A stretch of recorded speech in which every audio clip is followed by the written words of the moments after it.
welcome to another episode of Mental Health Matters, the podcast that helps break down stigma as well as provide knowledge and introduce you to amazing guests. As always, my name is Tom Duff. I'm the Executive Director of St. Louis Counseling, also a licensed clinical social worker.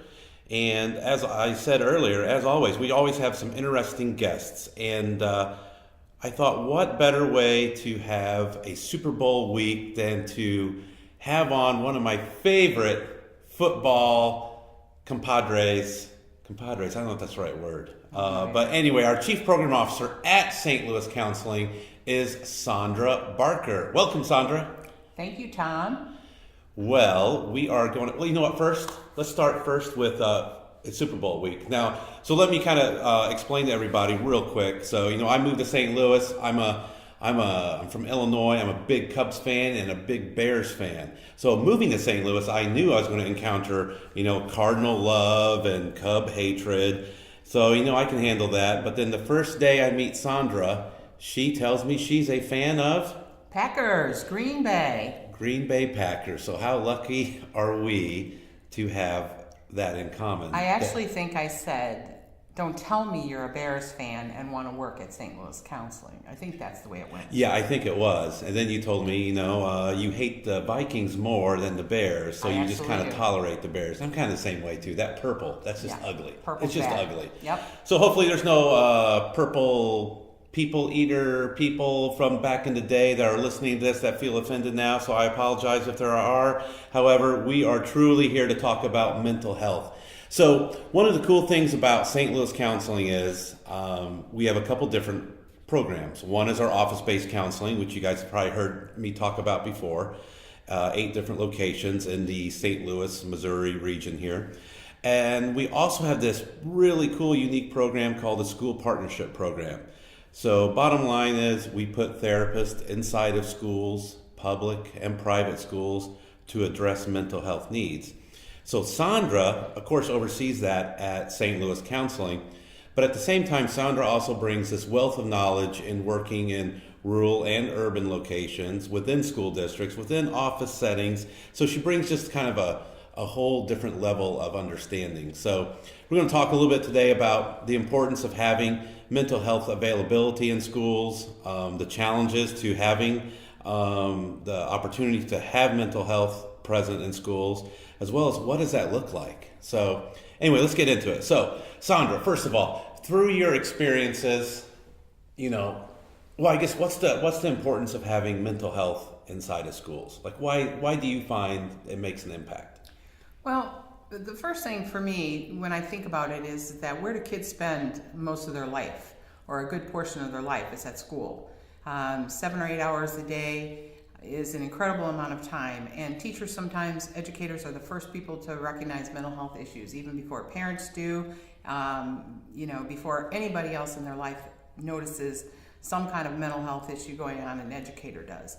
And we leave teachers with kids with social emotional problems and not a lot of tools to deal with it. And so bringing mental health professionals into a school gets kids right where they are.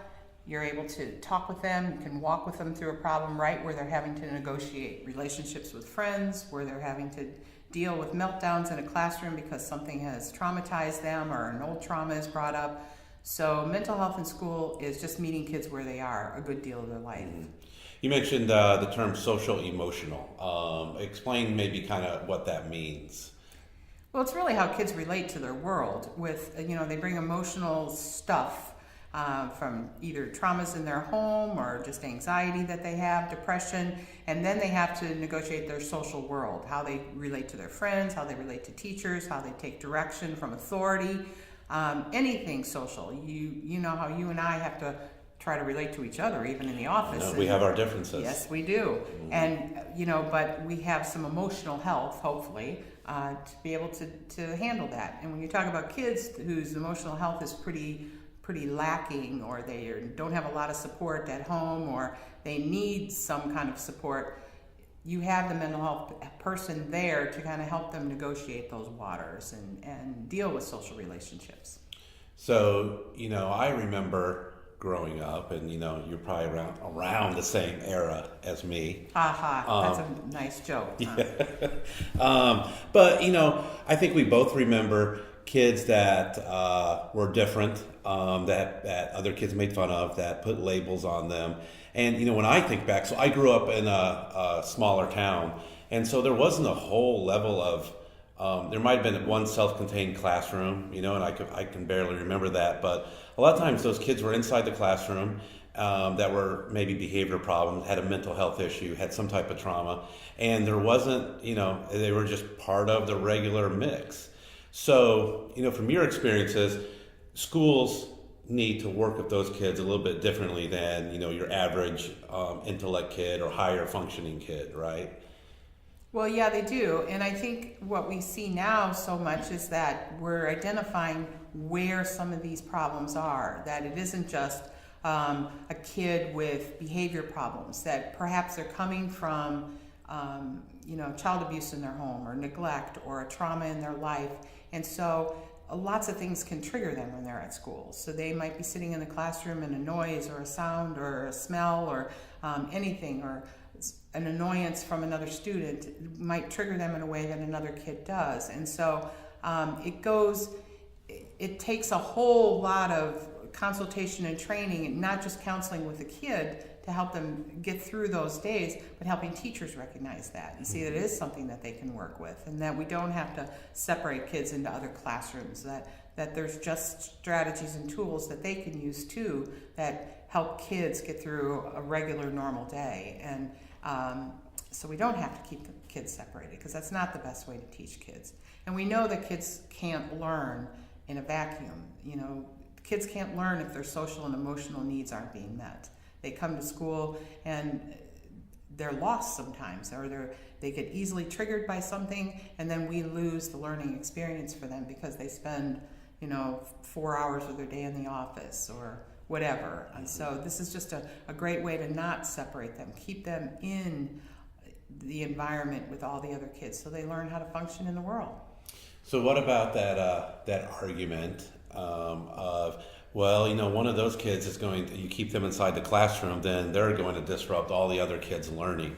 So is there strategies you guys use with prevention or just classroom presentations, but helping the other kids understand what's going on, or understand, and teachers, I guess, and even parents of those kids that are like, well, that kid's disrupting everybody?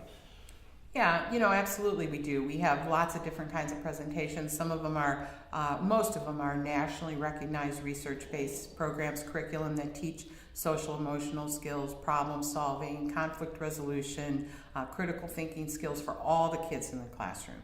So you're not just zeroing in on the kid with all the problems, but you're zeroing in on a whole classroom of kids. And that's just really learning how to function in the world. That's not, we're trying to help Johnny over here. We're helping all kids be able to function in the world, because we all have differences and we all have to be able to relate and tolerate each other. And so all of that is good things, but it also teaches teachers how to have the skills to deal with kids. And it really is a good way. Kids that come to school with trauma or behavioral issues, or sometimes with high anxiety from something that's happened in their life, they're not going to function in the world, which is really what we want, right? We want kids to be able to function in the world. They're not going to function in the world if they're separated or other people don't learn how to deal with them. And we want our own kids to be able to learn how to function with differences as well. Yeah, when you think about that and just the bigger impact, and I've always been one too to think, wow, wouldn't it be cool to be able to teach kids about mental health and the differences in people at such an early age? Because look at our, see, this makes me sound old, but look at our society today and look what's going on, and look at all the turmoil, and I don't want to make this political, but look inside politics, right? Like, we are dealing with people that just can't get along or understand each other, or so having some basic skills, and maybe it starts, at such an early age, that there are differences and this is how you tolerate people. Well, yeah, there's that. And then I remember thinking, and it might have even been, it was a young kid who reminded me one day by saying, well, that's thinking with your rigid brain instead of your flexible brain. And so it's really incredible that little kids are learning that in school, that they don't have to be rigid thinkers, that you can, think in a way that is flexible and tolerant of other people. And yeah, wouldn't it be great if our politicians could do that? Yeah, it'd be like a lot quicker problems getting solved, maybe? Maybe. I don't know. Boy, if we could just fix the world. Right here on this podcast, it starts right here. What do you want to talk about? What world issue? No. Let's stick to school mental health. We better stay away from that. But no, kids are sponges, as we know, and you start early enough by teaching them tolerance and flexibility in thinking and being able to recognize that their way isn't always the only way, and to be able to advocate for themselves and as well as understand gender differences, racial differences, all of those kinds of things. And it's all part of the mental health perspective, because it is social emotional learning. It's how we treat each other. It's how you would treat your neighbors. So this isn't just mental health. This isn't just, that kid has a problem. It is how you treat your neighbor. So I know there's not a whole ton of research out there in regards to mental health availability inside of schools compared to test scores and academic success on those specific schools. But from your perspective and your just your knowledge, what do you think? You think there's a true success if you have mental health available in schools, that it can impact maybe an actual overall school or class or even the individual's grades improvement?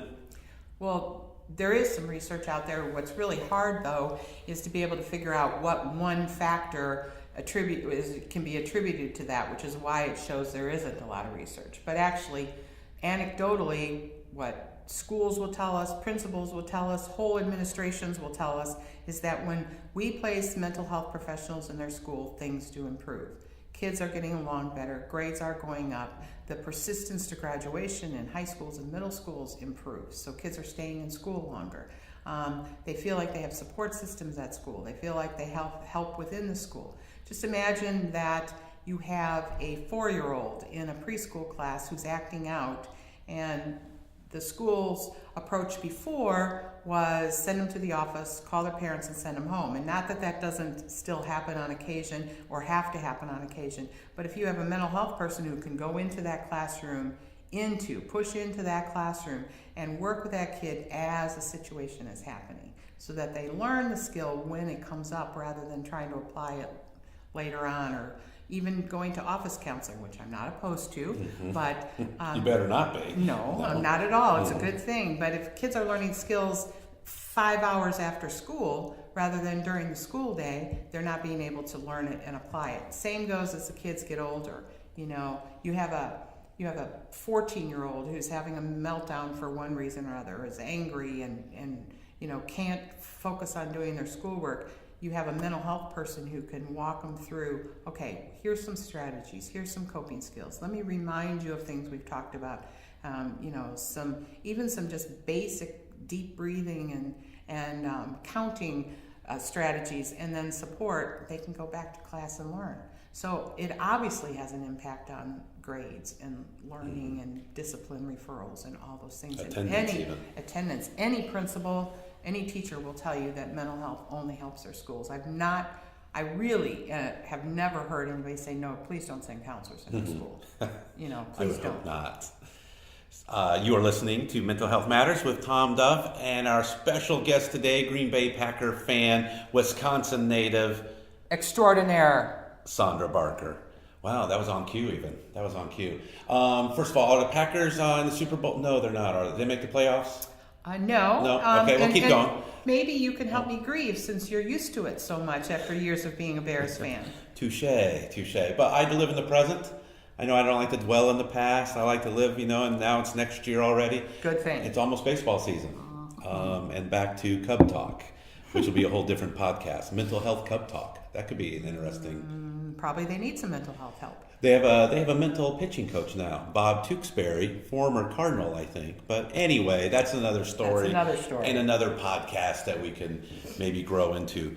So, you've had the experience of working rural, urban schools, as well as, of course, just social work in general. But from any differences that you see, I know sometimes similar problems, same problems exist. It might look different, but do you see anything different between rural schools and the kids that you're dealing with mental health, as well as urban schools and mental health?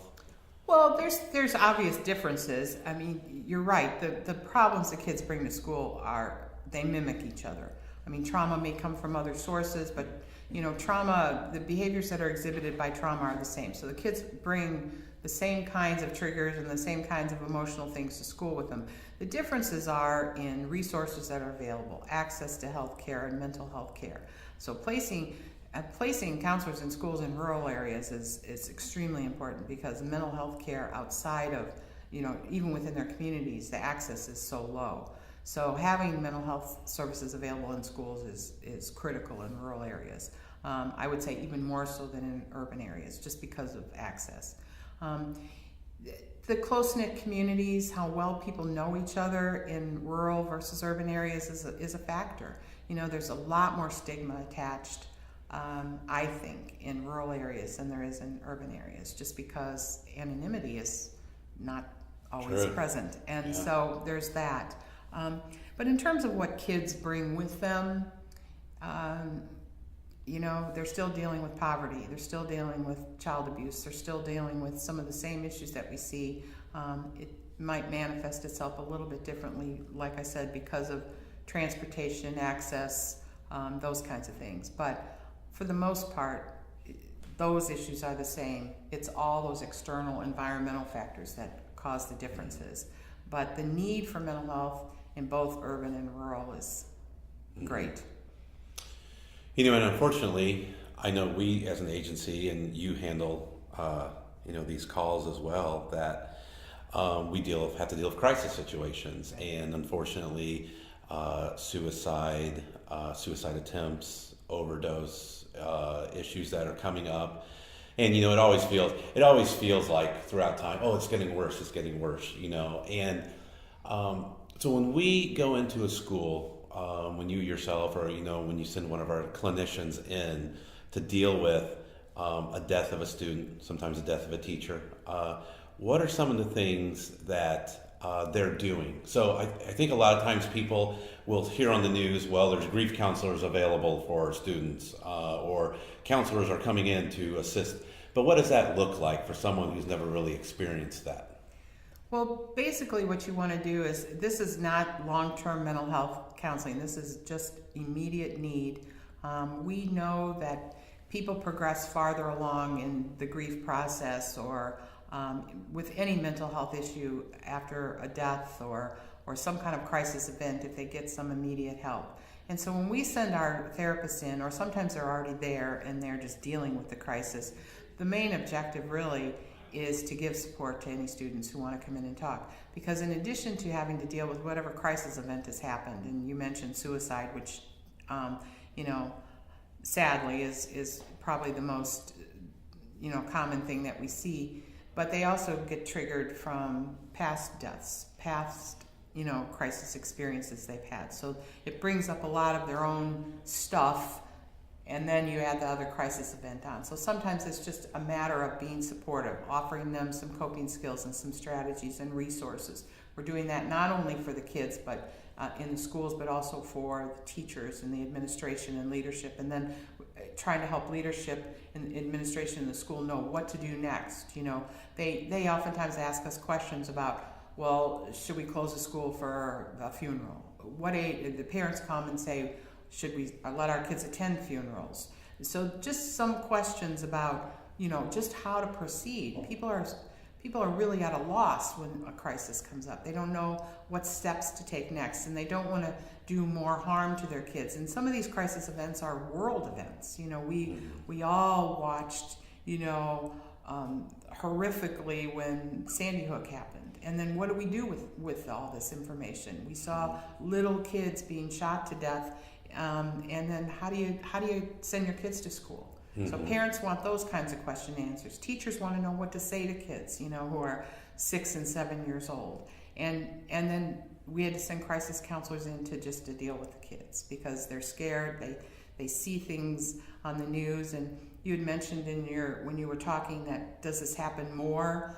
You know, we don't know how much more it happens. We just know that we have so much access to information now that we never used to have. When in that era that we both grew up in, sort of, we did not have more than me. Yeah. Yes, me more than you. But we did not have access to the kind of information that we have access, 24-hour access to every horrible thing that's happening out there in the world. And but when things happen in schools, which they sadly do, just last March 17th, when the shooting in Florida, you know, kids have to react. They have to go back to school. Whether their school's 1,000 miles from there, they have to go back and they have to face all those images that they see. And teachers need help with that, administrators and kids need help with that. So we're just offering them tools and support. And then hopefully resources to go for longer term counseling if we identify that. And it's, you know, important to understand as well too, everybody handles it differently, right? Some kids are going to be able to work through that process quicker than others, as well as teachers and the adults that are involved. So it's a matter of just being present and ready for them when they are willing to kind of go there and talk about it. Well, yeah, and it really also involves sort of that hierarchy of how much does it affect them. You know, like I said, some kids may have their own stuff they're dealing with. So maybe they've had a death in their family or a suicide in their family, or, you know, even in the cases of school shootings, maybe they had a relative that lived in that area of the country. So it impacts them differently than a kid who has nothing that they relate to in any way. They're just impacted by the event itself. So you have all those things to consider, and yes, so people react differently in all those ways too. So I think I think how you phrased it is so important, because a lot of times what you'll have happen is people will judge other people off another person's response. Well, that was the same incident they were in, and this kid or this adult is still like acting up over it, and I'm fine, or this kid over here is perfectly fine, and how come he just can't get it together like him? So that going back to the original thing of accepting each other and being okay with each other, and just knowing that everyone has this different, unique experience, and what affects me and what's going on in my life, because we don't know. And that's the other side when we talk about schools, right? We don't know what's going on in the life of another student. And we cannot be so quick to judge, because, you know, the example I always use a lot of times is that kid who falls asleep in class because during the night there's people in and out of their house. He smells gunpowder in the air. There's drugs going on. So he gets to school and he feels safe enough to sleep. But yet what happens? He gets labeled, you know, lazy, the problem kid, and he gets kicked out. Then all of a sudden, another problem to deal with. Right, and that's especially true for us to be able to communicate those kinds of things to teachers and administration. Because I think for a lot of years that they got not a criticism at all on teachers or administration, but being educators, I think they look through things through their lens, and bringing mental health professionals into a school helps them look at things through another lens, which is, so why is this kid sleeping in class? Let's look at the why around that. And, you know, some administrators will still say, you know, we're here to educate, we're not here for all of that, but most of them are on board. They want to understand why is this happening. But even back to those crisis events, one of the things we say in a classroom of kids is, you're all not going to react the same way, and that's okay as long as we're all respectful of each other and how we react to things. And so same with, you know, kids who sometimes after a crisis event, even if it directly affected them, they come to school and they go out to recess, and we tell them, have fun. It's okay to sometimes put whatever crisis thing or whatever issues going on in your life in a box for a little while and come to school and be safe, because it might be the safest place they have. And it also might be where they have the most significant people in their life. Sometimes, and we tell this to teachers all the time, sometimes you are the most significant adult in this kid's life. So, you know, that's a gift you have. Let's use it wisely, you know, and here's some tools we can give you. So hopefully we have thousands of people listening right now, and some of those thousands of people are teachers and school administrators, and some that may be saying, I don't have this inside my school. I need mental health counseling in my school, or I need more counseling inside of school. You know, from your perspective, what's the challenge challenge is to have mental health treatment inside a school or academic center? Money. Money. Funding, huh? Funding. The F word? The F Funding. word. Funding. Okay, good. Funding is it. Our program could triple in size tomorrow because that's how many calls we get. Can you give us more time? Can you add this school district or this school? We could triple our program tomorrow if we had the funding to do it. Because sadly to say, we still got to pay these people to come in and do the work. Yeah. And it's, I think it's becoming more of a priority in our world and our society, mental health, as we break down stigma. Mm-hmm. Hashtag break down stigma.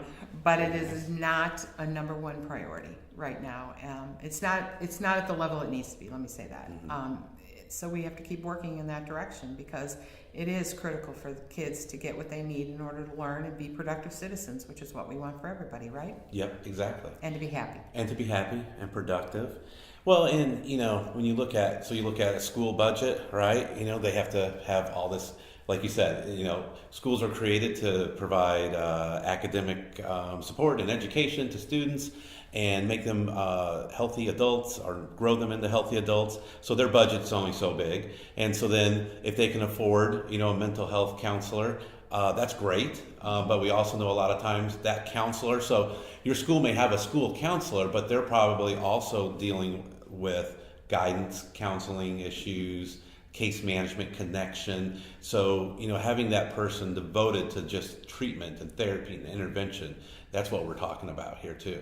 Right, exactly. The people the counselors that we place in schools are just for mental health.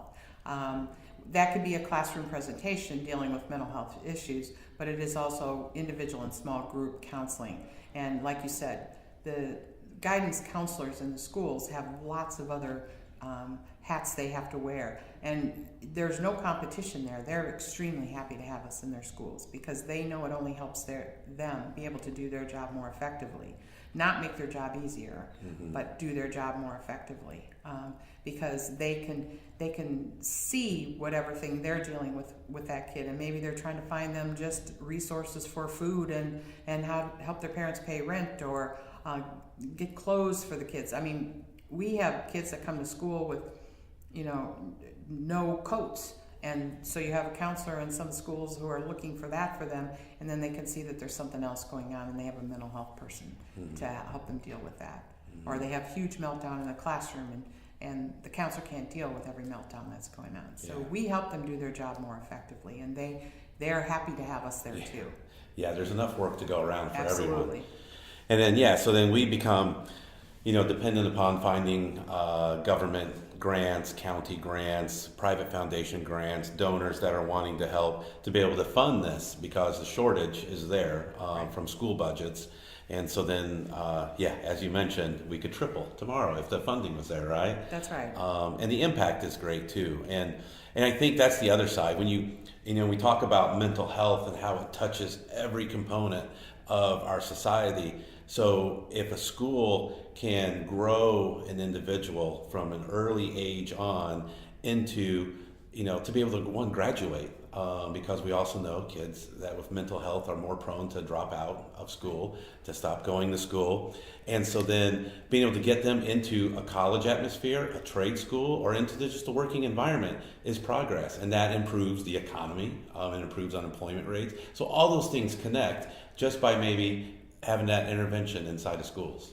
Well, it does, and we've actually got some new ideas going on in some of our schools, mostly some of the private schools, but also in some of the public schools where we have a counselor that's in a middle school age group, and they're working with specific kids. They carry those kids into high school, the same counselor, because they have a good relationship with them, because everything is about that power of relationship. Kids will work really hard when there's a relationship, and they follow those kids into high school so that the same supports are there, and they're working with them to get to that end. Maybe they don't have a lot of supports in their family life, or maybe there hasn't been a kid who's graduated from high school in this family ever, And so you have, and this is true in a lot of our schools. We see it a lot in rural areas where maybe this is the first kid who's ever going to graduate from high school. So you have somebody who follows them from middle school into high school from a mental health perspective to encourage them on through 12th grade and graduation. Wow.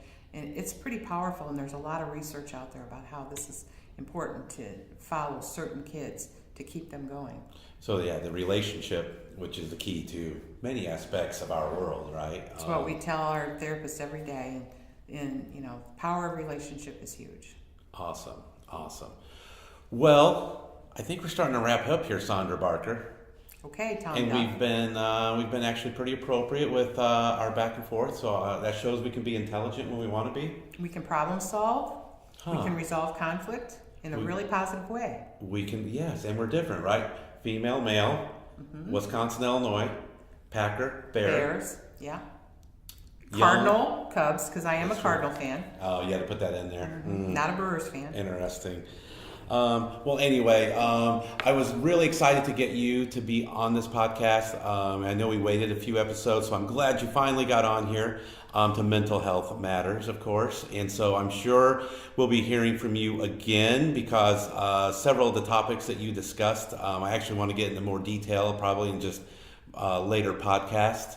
But feel free, as always, you can also find Saundra on our website, and that is stlouiscounseling.org, and Saint is spelled out. But you can find us there if you're curious about the services.